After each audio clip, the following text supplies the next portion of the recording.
Director Venky அட்லூர் இயக்கத்தில் சூர்யா, ராதிகா சரத்குமார், மமிதா பைஜு நடிப்பில் வெளியாகி இருக்க படம் தான் விஸ்வநாதன் சன்ஸ். அந்த படத்தோட விமர்சனத்தை தான் இந்த வீடியோவில் பார்க்க போகிறோம். மாலை முரசு வைப்ரசன்ஸ். இது படம் எப்படி இருக்கு? நான் உங்கள் விஜய் டாமினிக்.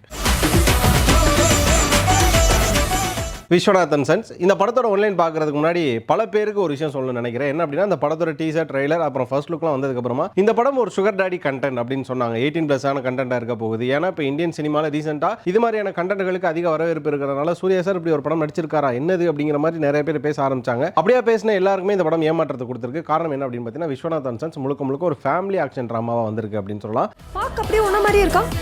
சீட் ரொம்ப ஸ்ட்ராங். விஸ்வநாதன் சன்ஸ் இந்த படத்தோட ஒன்லைன் என்ன அப்படின்னு பார்த்தீங்கன்னா, தமிழ்நாட்டில் மிகப்பெரிய பணக்காரர் மற்றும் தொழிலதிபராக இருக்கக்கூடிய சூர்யா அவரோட சின்ன வயசில் பார்த்த ஒரு வீட்டில் நடந்த ஒரு பர்சனல் ட்ராமாவால் காதல் மீதும் கல்யாணம் மீதும் இருக்கக்கூடிய நம்பிக்கையும் ஈர்ப்பும் போயிடுது. இந்த ஈர்ப்பு போன தன்னோட மகனுக்கு 42 வயதான தன்னோட மகனுக்கு எப்படியாவது கல்யாணம் பண்ணி குழந்தை குட்டி அப்படின்னு செட்டில் பண்ணின்னு சொல்லி இன்னொரு பக்கம் மேங்கிக்கிட்டு இருக்க தாயாரான ராதிகா சரத்குமார் ஒரு பக்கம். இதனால சூர்யா என்ன பண்ணிடுறான்னா, நம்மளோட அம்மாவோட ஆசைக்கினங்க நம்ம ஒரு பேரனை பெற்று கொடுத்துட்டா போதும் அப்படின்னு சொல்லி வாடகை தாய் மூலமா அவர் ஒரு குழந்தையை பெற்று கொடுத்துட்றாரு. அந்த வாடகை தாயை சூர்யா கல்யாணம் பண்ணாரா இல்லையா, அந்த வாடகை தாய் யாரு, இதுல மமிதா பைஜோட ரோல் என்ன மாதிரி இருக்கு, இது மட்டும் இல்லாம ஒரு குடும்பத்தோட இம்பார்ட்டன்ஸ் எங்கெல்லாம் இருக்கு, ஒரு கோபம் அப்படிங்கிறது எங்கெல்லாம் உடையும், எவ்வளவு காசு பணம் இருந்தாலும் குடும்பம் எவ்வளவு முக்கியமான ஒண்ணு, எந்த இடங்கள்ல வந்து அன்புகள் விட்டு போகுது அப்படிங்கிற பல விஷயங்களையும் ஒரு பெண்ணுக்கு என்ன மாதிரியான முக்கியத்துவத்தை நம்மளும் கொடுக்கணும், இந்த சொசைட்டியும் கொடுக்கணும் அப்படிங்கிற ஒரு மிகப்பெரிய மெசேஜையும் பேசியிருக்குதான் அந்த படத்தோட ஒன்லைன். பிரியறது சண்டை போடுறதுனால இல்லைங்க, சண்டைக்கு அப்புறமா எப்படி பேசுறதுன்னு தெரியாததுனால தான். படம் ஆரம்பம் முதலே பார்த்தீங்க அப்படின்னா சூர்யாவோட ஒரு சாமிங்கில் தான் இருக்குது. சொல்லப்போனால் இந்த படத்தில் கருப்பு படத்தில் எப்படி சூர்யா ஒரு வித அழகாக இருந்தாரோ அதே மாதிரி இந்த படத்தில் முழுக்க முழுக்க சூர்யா பயங்கர அழகாக இருக்காரு. சூர்யா ஃபேன்ஸுக்கு ஆக மொத்தம் சூப்பரான ஒரு படம் அப்படின்னு சொல்லலாம். ஆனால் இன்ட்ரோ வந்து நம்மளுக்கு லைட்டாக ஒரு ஏமாற்றம் வந்தது. ஒரு கமர்ஷியலாக ஒரு நார்மலாக இருக்க சூர்யா சாரோட ஒரு இன்ட்ரோவே கிடையாது. இதில் பார்த்திங்க அப்படின்னா, அவர் வந்து ஒலிம்பிக்கில் கோல்டு மெடல் வின் பண்ண ஒரு கன் ஷூட்டராக இருப்பார். அப்படிப்பட்ட சூர்யா கன் ஷூட்டுக்காக உட்காந்துருக்கும் போது அவரோட கன்னை வந்து ஒரு சமூக விரோதிகள் கும்பல் சேர்ந்து உடைச்சிருவாங்க.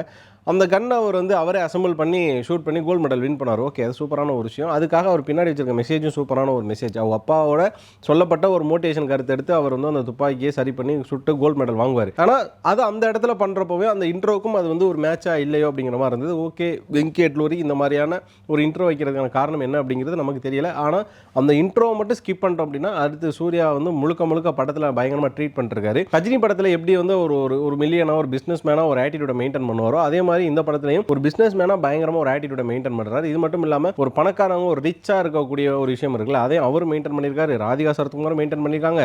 இந்த படத்தோட ஆர்ட் டைரக்டர் மெயின்டைன் பண்ணியிருக்காரு அப்படின்னு சொல்லலாம். சொல்லப்போனால் வாரிசு படம் பார்க்குறப்ப நம்மளுக்கு ஒரு பயங்கர ஒரு கிராண்டியர் தெரியும்ல, அந்த கிராண்டியர் இந்த படத்துல நமக்கு தெரியுது.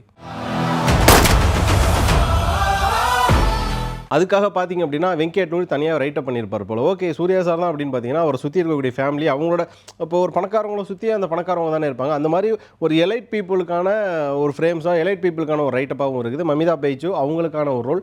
சொல்லப்போனால் அந்த படத்தோட டாப் பில்லரே அவங்க தான் அப்படின்னு சொல்லலாம். அந்த படத்தை தூக்கி நிப்பாட்டினதும் அவங்க தான் அப்படின்னு சொல்லலாம். ஜிவி பிரகாஷோட இசை படத்தை அங்கங்கே நம்மளுக்கு ட்ராவல் எடுத்துகிட்டு போகிற ஃபீல் கொடுக்குது. ஆனால் பெரிய இடத்துல வந்து ஒரு பாட்டை தவிர எந்த பாட்டும் ஒட்டலை அப்படிங்கிறது நமக்கு இன்ன வரையும் ஆச்சரியமாக இருக்குது. ஜிவி பிரகாஷ் இசை தானே அப்படின்னு. ராதிகா சரத்குமார் அவங்கள சொல்லவே தேவையில்லை. தாய் கிழவிக்கு முன் தாய் கிழவிக்கு பின் அவங்களை பிரிச்சிடலாம். தாய் கிழவிலே படுபட்டாசா ஒரு பெர்ஃபார்மன்ஸ். இந்த படத்தில் பார்த்தீங்கன்னா அதுக்கு மேலே ஒரு பெர்ஃபார்மன்ஸ். சொல்லப்போனால் இந்த படத்தோட இன்ட்ரோ நமக்கு ஒரு மாதிரி இருந்தது. பிரேக், நல்ல ஒரு இன்டர்மிஷன், சூப்பரான ஒரு இன்டர்மிஷன், ஒரு சீரியஸான விஷயத்தை காமெடியாக கன்வே பண்ணுற ஒரு இன்டர்மிஷனுக்கு அப்புறமா அந்த படம் மறுபடியும் ஒரு நல்ல உத்வேகத்தோடு அப்படியே ஆரம்பிக்குது.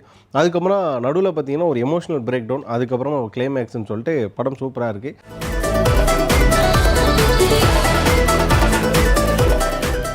இது மட்டும் இல்லாமல் சூர்யா சாரோட ஆத்மார்த்த ஒரு அக்மார்க்கு ஒரு பஞ்ச் ஒன்று இருக்குது. என்ன அப்படின்னு பார்த்தீங்கன்னா, சூர்யா சாரோட ஸ்மைல் அப்படின்னு சொல்லலாம், சூர்யா சாரோட அழுகை. அவர் இந்த படத்தில் நீங்கள் ஒரு சீன் பார்க்குறப்பலாம் சூரியரை போட்டுற உங்களுக்கு ஞாபகம் வரும். அவங்க அப்பா இறந்ததுக்கப்புறம் ஏர்போர்ட்டில் அவர் அழுவாரில் அந்த ஒரு சீன் உங்களுக்கு ஞாபகம் வரும். அப்படியாப்பட்ட ஒரு பெர்ஃபார்மன்ஸ் அங்கே கொடுத்துருக்காரு. அதுக்கப்புறம் பார்த்தீங்கன்னா அவங்க அம்மாவை நினைவு கூற விதமாக திரும்பவும் ஒரு விஷயம் ஒரு பெர்ஃபார்மன்ஸ் கொடுத்துருவார். லிட்டரலி சொல்ல போனீங்கன்னா உங்களுக்கு வாரணம் ஆயிரம், அதுக்கப்புறம் சூரியரை போட்டுற சூர்யா அந்த இடத்துல உங்களுக்கு லிட்டரலி ஞாபகப்படுத்திடுவார்.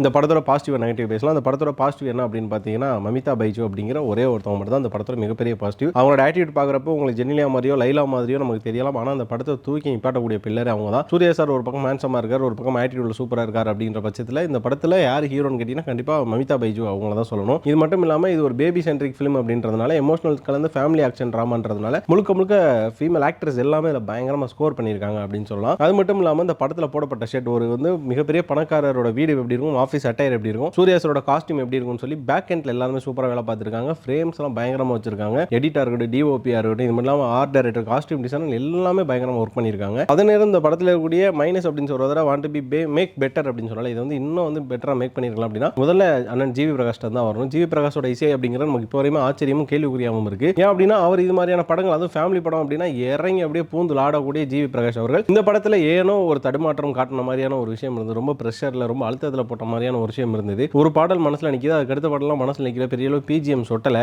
இது மாதிரி ஜிவி பிரகாஷ் கிட்டே இருக்கக்கூடிய விஷயங்கள் கொஞ்சம் அதுக்கப்புறமா அந்த படத்தில் நினைச்சா நடக்கக்கூடியது. இப்போ வந்து நான் மிகப்பெரிய பணக்காரனாக இருந்தாலுமே நான் நினைச்சா 10 நிமிஷத்துல அந்த பில்டிங் வாங்கிடலாம் அப்படிங்கிற ஒரு விஷயம் இருக்குல்ல, அது எந்த அளவு வந்து கரண்ட்ல ப்ராக்டிக்கலாக செட் ஆகுன்ற ஒரு விஷயம் இருக்குல்ல, அது செட் ஆகலை.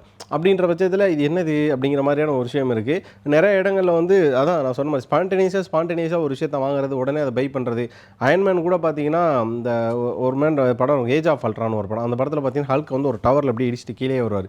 கீழே வர்றப்ப ஜாவிஸ் இந்த பில்டிங் எவ்வளோ ஸ்பீடாக வாங்க முடியுமோ அவ்வளோ ஸ்பீடாக வாங்க, ஃப்ரைடே இந்த பில்டிங் எவ்வளோ சீக்கிரம் வாங்க முடியுமோ அவ்வளோ சீக்கிரம் வாங்கன்னு சொல்லி சொல்லுவார். அவங்களே பார்த்தீங்கன்னா அந்த ஃப்ரைடேவே கொஞ்சம் டைம் எடுத்து தான் வாங்குவோம். ஆனால் சூர்யா சார் ஒரு ஹோட்டலில் சண்டை போட்டுட்டு இருக்கும்போது அந்த ஹோட்டலை வாங்கிடுவார். அவ்வளோ ஒரு விதமான ரைட்டிங்கில் கொஞ்சம் லேக் இருக்கும். சில லேக்ஸ் எல்லாம் தள்ளி வச்சு பார்த்தோம் கொஞ்சம். அதுக்கப்புறமா அந்த படத்தோட டியூரேஷன் ரொம்ப அதிகமாக இழுத்துட்டு போறீங்களோ அப்படிங்கிற மாதிரி இருந்துச்சு. ஷார்ட்டாக முடிச்சிருக்கலாம், எதுக்கு இவ்வளோ பெருசாக பண்ணுறீங்க அப்படின்ற ஒரு விஷயமும், ப்ரெடிக்டபிள் சீன்ஸ் இருந்ததும் கொஞ்சம் நமக்கு ஏமாற்றமாக இருந்தது. அதர்வைஸ் இந்த படத்தோட டியூரேஷனும் கொஞ்சம் அதாவது ப்ரெடிக்டபிள் சீன்ஸையும் இந்த மாதிரியான விஷயங்களும் ட்ரிம் பண்ணி பார்த்தா இந்த படம் வந்து ஆக சிறந்த நல்ல ஃபேமிலி ட்ராமா. ரீசெண்டாக வந்திருக்க பல படங்கள் வெட்டு குத்து ரத்தங்கள் அப்படின்னு தெரிஞ்சிட்டு இருக்கும்போது குடும்பத்தோடு போய் பார்க்கக்கூடிய ஒரு படமாக விஸ்வநாதன் சன்ஸ் இருக்கு. விஸ்வநாதன் சன்ஸ் யாருக்கெல்லாம் இந்த மாதிரியான ஒரு ஃபீலிங் கொடுத்தது அப்படின்றத கண்டிப்பாக கமெண்ட்ல சொல்லுங்க. இந்த வீடியோ பிடிச்சதா லைக் பண்ண, ஷேர் பண்ணுங்க. மறக்காம மாலை முரசு வைப்பை சப்ஸ்கிரைப் பண்ணிட்டு பக்கத்தில் இருக்க பெல் ஐகானை கிளிக் பண்ணிக்கோங்க.